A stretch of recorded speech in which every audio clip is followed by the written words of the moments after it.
La 53e session de la Commission économique pour l'Afrique s'est ouverte le 22 mars 2021 en mode virtuel et présentiel. Regroupant de nombreux ministres de finances africains, cette rencontre s'est apaisantie sur les possibilités et stratégies à employer pour quitter d'un mode de résilience des pays africains face au Covid-19 à un véritable accroissement de leur économie. L'industrialisation et la diversification durable de l'Afrique à l'ère du numérique dans le contexte du Covid-19, c'est en effet le thème qui structure ces travaux de la Commission.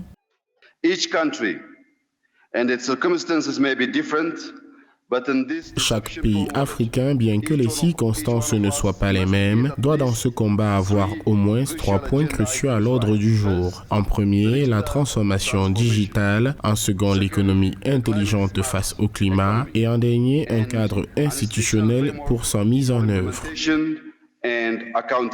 D'après des rapports de la Commission économique pour l'Afrique des Nations Unies, la pandémie à coronavirus a eu des répercussions importantes sur l'économie de l'Afrique. Elle a provoqué pour la première fois en plus de 20 ans une contraction de son produit intérieur brut d'environ 2 à 5,4% en 2020. Comme solution durable, les États préconisent la création d'un système économique durable en adéquation avec la zone de libre-échange afin d'en tirer le maximum profit.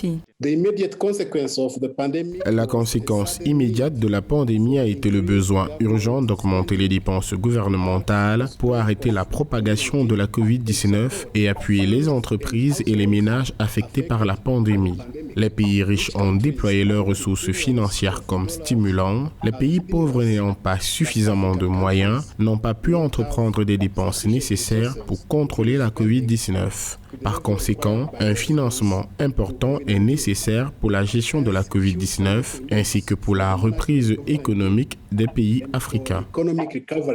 L'accroissement de l'économie des pays africains dans un contexte de crise sanitaire passera par la digitalisation et leur financement. Dans son discours d'ouverture, le Premier ministre éthiopien a rappelé qu'il est temps pour les économies africaines de profiter des possibilités innovantes créées au travers de la crise sanitaire pour émerger véritablement.